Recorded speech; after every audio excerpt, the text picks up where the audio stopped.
not the Bucket residence. Oh, it's you. Some Chinese joint keeps calling me on this line. Nevertheless, I shall begin. It is good to hear from you, a person of merit, once more. Have you ever encountered the invisible? Yes, you have. Behind the mask of humanity lies the most insidious and invisible demon of all dimensions, the demon of desire. Listen close.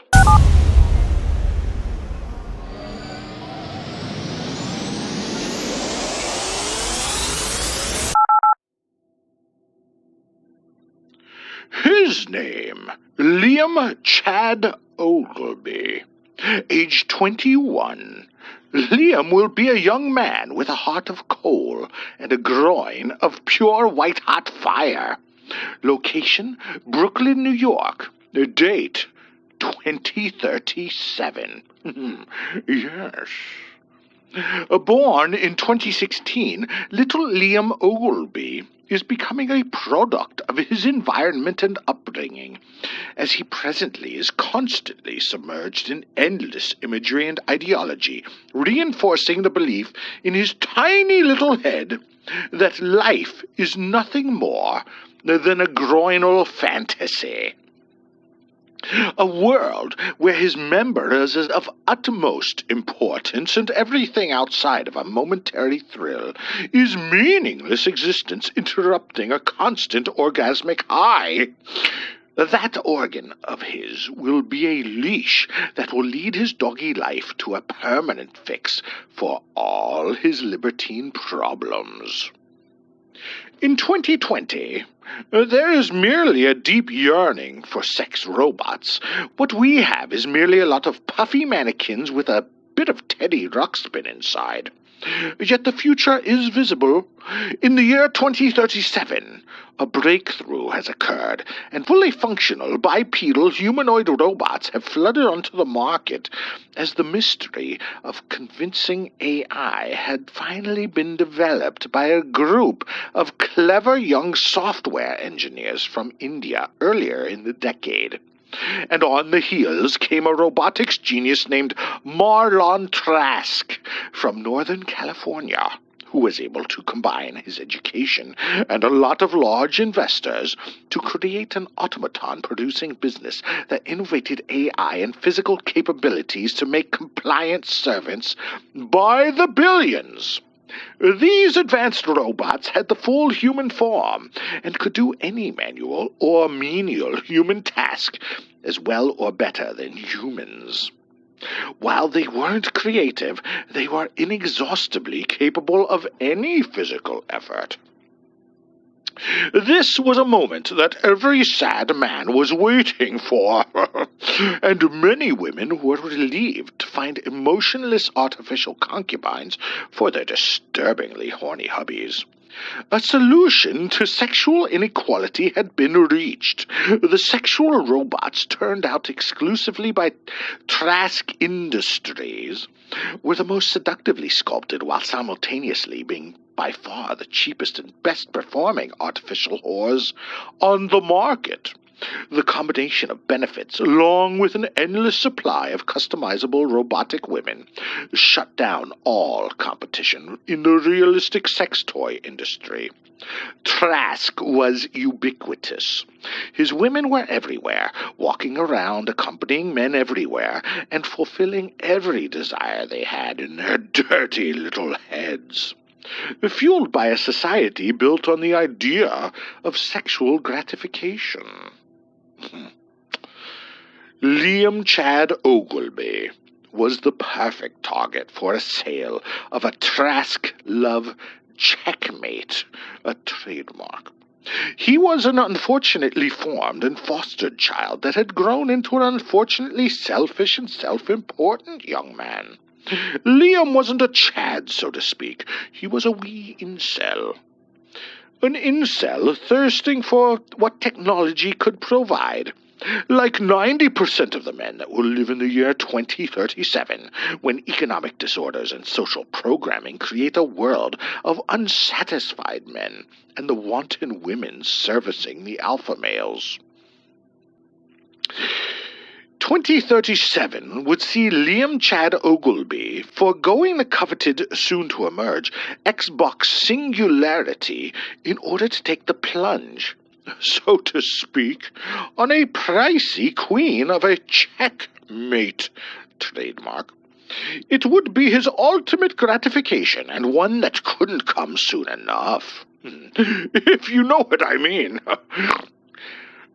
And when that delightful moment arrived, after Liam had placed his order, designed his checkmate trademark, and waited with bated breath for long enough, his package arrived. The Trask Love checkmates, trademark, didn't arrive like normal deliveries of electronic goods. They walked up to your door and rung the bell, having arrived via public transport. In all ways, they were like real humans, except they had a slightly plastic look and feel.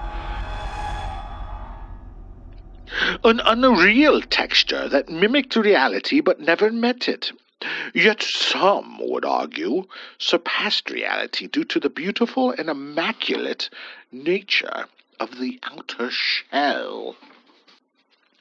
These robots could move, talk, function, and reason like humans, with heightened strength dialed back but capable, and a precision of movement and perception beyond the exceptional human. They merely seemed a little soulless, perhaps, because they were. They were deceptively real at distance, but once you got within inches, you could see the differences, and once you talked to one about anything more than weather or directions, you heard the limitations of the machine mind. Regardless, they were pleasant enough, and Liam didn't care for small talk. Once his checkmate trademark had arrived, he ushered it quickly into his home and told it to be comfortable. Liam became awkward after a few minutes. He wanted to rip off its clothes and just make love, as the libertines call it. Let's be frank. He wanted to pork his newly minted honey and relieve the desires he held contained for ever. It merely stared at him, like a psycho freak. He was taken aback. This ersatz woman, his new roommate / slave / whore / newest electronic gizmo, had the air of one of those murder bots from the movies. It was creepy. What? He nervously stammered, staring into the most beautiful face, framing darting and widened eyes, which examined him like an object. What are you? Liam was beginning to freak out. Tears came to his boyish skin from the corners of his eyes. Scanning, his checkmate, trademark, replied boldly. You are Liam Chad Ogilvy? Yes, yeah, squeaked the young man as he continued to stare in horror at her weird face. Scanning, she said awkwardly, inhumanly. You are my Chad Ogilvy, my Chad Ogilvy. I am now recording your physiognomy to my memory and baking it to the chip with other details you must provide me within the following 30 minutes. He tried to interrupt her, but she was undaunted and commandeering. Just like a new OS or a learning mode in a video game. What he did or said meant nothing to her. He felt small. Turn, she proceeded. Turn 90 degrees, please. He did. Turn, she commanded. 90 degrees again, please. He did. This went on until he was facing her. Then she commanded him to look up, look down, move, crouch, and do other odd things. Now without clothes, his checkmate, trademark, demanded without an ounce of compassion. Liam was almost in tears. This thing was just demanding and directing him as if he were an object. Initially, he figured it would be like a human-to-human relationship, where they would get to know each other slowly, Or perhaps just have sex and quickly relieve each other's desires. Then find out particulars during the course of hours and days together. It wasn't like that at all. This was cold, uncomfortable, and frighteningly entrenched in the uncanny valley of robotic experience. Damn the designers and programmers, he thought. They must be complete psychopaths. The rattled man-child did as he was told, except he was too shy before this machine to remove his underwear, his stained and gray Y-fronts, which showed a pathetic dearth of elan or maturity. The checkmate trademark didn't care.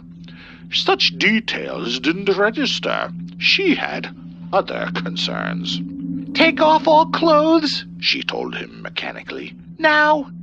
Liam began to sob a little as he removed his underwear and stood entirely naked before her.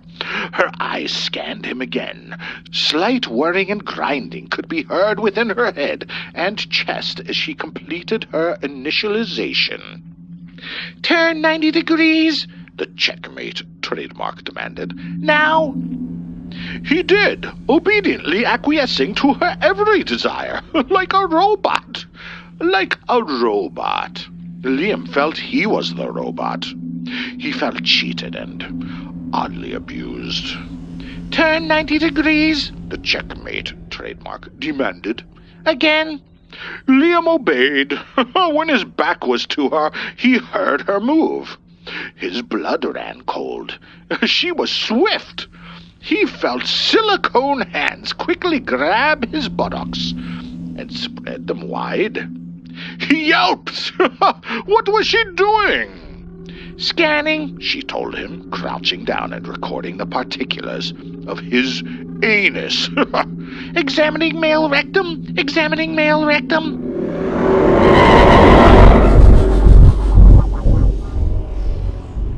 And then he felt something he never hoped to feel in his life. One of her robotic digits plunged directly into him, coursing up as deep as possible. Liam's manhood wrinkled up and went inside him completely. He was humiliated, but afraid to move and hurt himself. He stood on tippy toes to try and rise off of her breaching finger. She then rotated her hand and was massaging his colon's walls. "Does this hurt?" she asked. He merely sobbed a quick, as she continued for a while. When she quickly removed her hand, she confirmed to him her findings. "No sign of polyps or prostate cancer." I want to go," Liam tried to tell her, facing away from this horrible creature behind him. "Turn 90 degrees," the checkmate trademark demanded. "Again." He did as she told him. And on it went until the artificial woman had completed a basic examination of his form. Liam felt violated, broken. He felt manipulated and abused. It was at that exact moment that the checkmate trademark took his deflated manhood in her hand and began massaging it. Liam's mood began to change a little, despite feeling contempt for this woman thing before him. Against his will, he rose to attention. "Small," the checkmate trademark reported.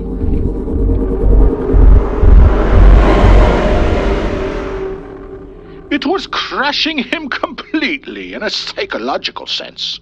Liam wanted to run, but he couldn't. He wanted to thrash out, but he wasn't able to muster the male aggressiveness needed to put him on top of this situation. So he merely sobbed and took what came. Oddly enough, it was that moment when she took what was to come and serviced her owner until he was thoroughly depleted. And after he collapsed backwards onto the ground, she repeated the act again, coaxing him back to life, again and again, until he was exhausted and immobile, almost unconscious from the strain. It was at that moment that she stood over him and introduced herself. "Hello, Liam," the robot spoke down to him. Glad to meet you. I am Olivia.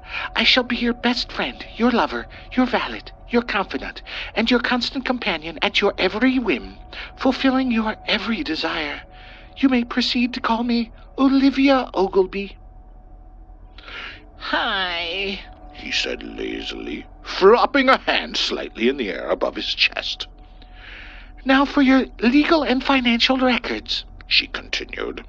Olivia turned and examined the house. At nearly every nook or storage area, she swiftly rifled through and recorded any information available.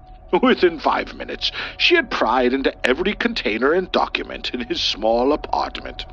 Her mechanical mind had swiftly digested all information on his car registration, rental agreement, birth certificate, medical documents, employment records, credit card information, naturally, retained on paper, photographs in print form, and so on and so forth. She returned to the prone boy, his wallet in her hand, scanning every credit card and document inside its folds. Olivia memorized every number, every date, every detail, and then she returned it to his pants pocket where she got it from. Liam, by this point, was asleep. He wouldn't wake up for a long time. Olivia merely stood motionless above him, calculating, recording, then baking in all information across further cross-referencing via cell signal to the internet. And then her setup was complete. The naked form of Liam Chad Ogleby stirred at last. He was sore. His groin felt like it was pulled through a taffy stretcher. It was at once horrifyingly worrisome, and yet enjoyably painful. As he wiped sleep from his eyes, he saw his apartment had been completely cleaned down, organized, rearranged, and was for the first time indescribably beautiful to behold. Small, colorful origami were placed on open surfaces where previously were dirty underwear or old wrappers and unclean dishes. The windows were free of dust and smears. The carpet was bright again, instead of dirty and mud-streaked.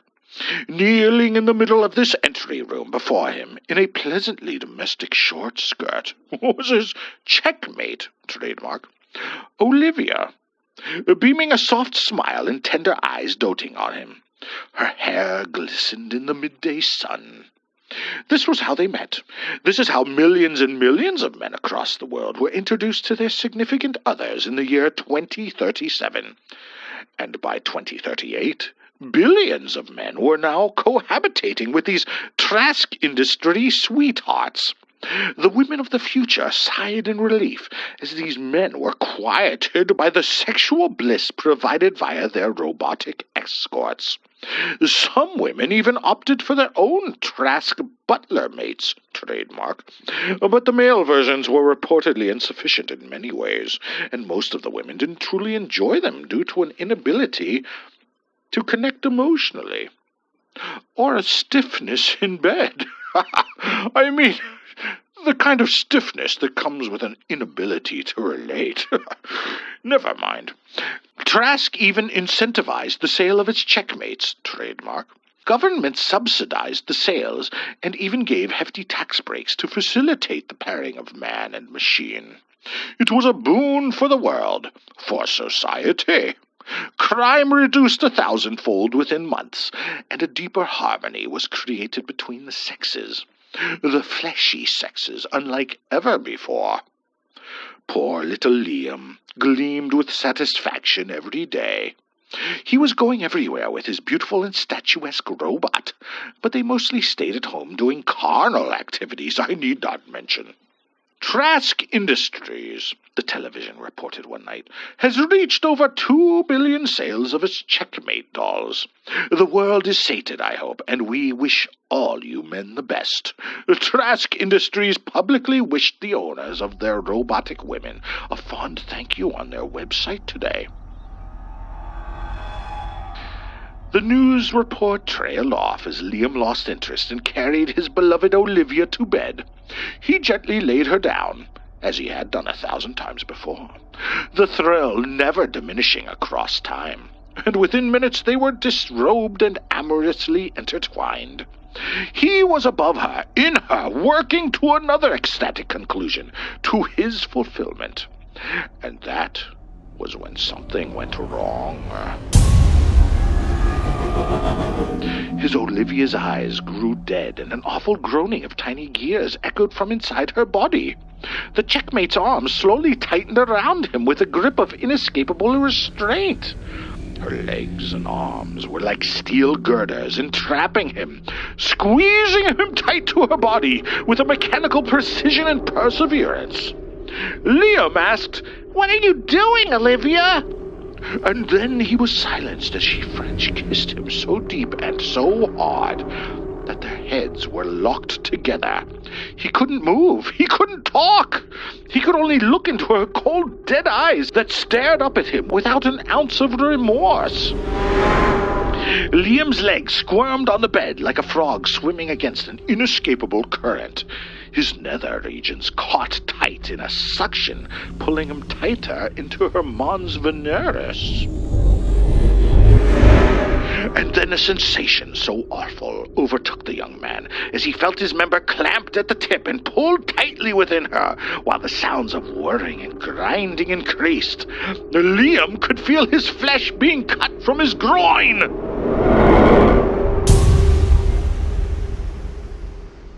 Small knives of some fashion were swirling around in her vagina. They were ripping away his penis. Warm blood was felt trickling down all over his groin and legs.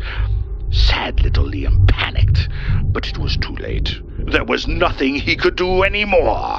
He was subdued completely. After his sexual organ was detached from his body, he felt the prickling of 100 needles sewing him together down there, doing some kind of rudimentary surgery. And when it was done and over, the noise of the surgical equipment stopped and wound down, and the noise of a blender howled from within Olivia's abdomen, and the hapless lad heard his meat being minced into sauce within her. All he could do was sob, immobile and emasculated in the arms of his toy. A soft recording played from inside her head when the task was complete and everything had gone silent. "Thank you for using Trask Industries Checkmate," the blandly pleasant male voice reported. "We hope you enjoyed your experience. Refunds will be available Monday at all available retailers." And then everything was silent. There was no life within Liam's Olivia. She had died, so to speak. She was clasping him tight, immobilizing him, silencing him. All he could do was cry in impuissant frustration at the new world that he had been ushered into by an artificial indulgence created and programmed by distant masters in an unknown and far-off place. Liam's story wasn't unique, dear listener. You see, that night, as sexual pleasure was to commence across the globe, every checkmate, trademark, would repeat the routine.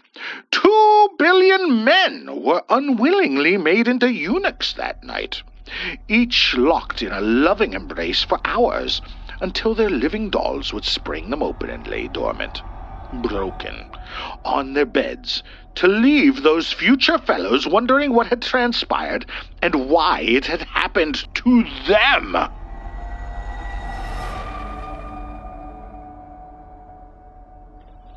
Inside Trask Industries, on that night of the short knives, Marlon Trask enjoyed a solitary evening before a crackling fire. A brandy glued to his hands and a broad, thin smile pasted to his despicable maw. Marlon Trask had fulfilled the need of his masters, whom fostered and paid him for this moment. The moment a gigantic slice of humanity could be culled and overpopulation halted by the hands, or groins, I should correct myself, of cleverly designed and calculating robots, luring base and ineffectual men into a Darwin Award-winning trap. They gave up their wealth and then the family jewels for a fantasy delivered by Mr. Trask himself. Marlin didn't care about the fairy tale of overpopulation or global warming his benefactors spread to worry the masses and justify genocide or mutilation. Marlin was merely happy that so many men were gone from the competitive pool of the complex and irritating mating rituals of humanity. "More for me," whispered Marlin as he took a hefty swig of alcohol and delighted in his achievements finally come to fruition. Over the next week, little was done or said about what had happened. Most of the future fellows that had been reduced by their unwise purchases tried to avoid the subject and acted as if it never happened. No one need know. It was hidden in their pants. Some outrage was had, but it was stifled by being edited from the media and swept under the rug by political and media elite. Just like today. Those that spoke too loudly about it were ushered away and re-educated out of sight of others. You see, the men of the future couldn't bear to admit their mistakes. They couldn't bring themselves to cope or deal with the evil perpetrated against them because, you see, they had no balls.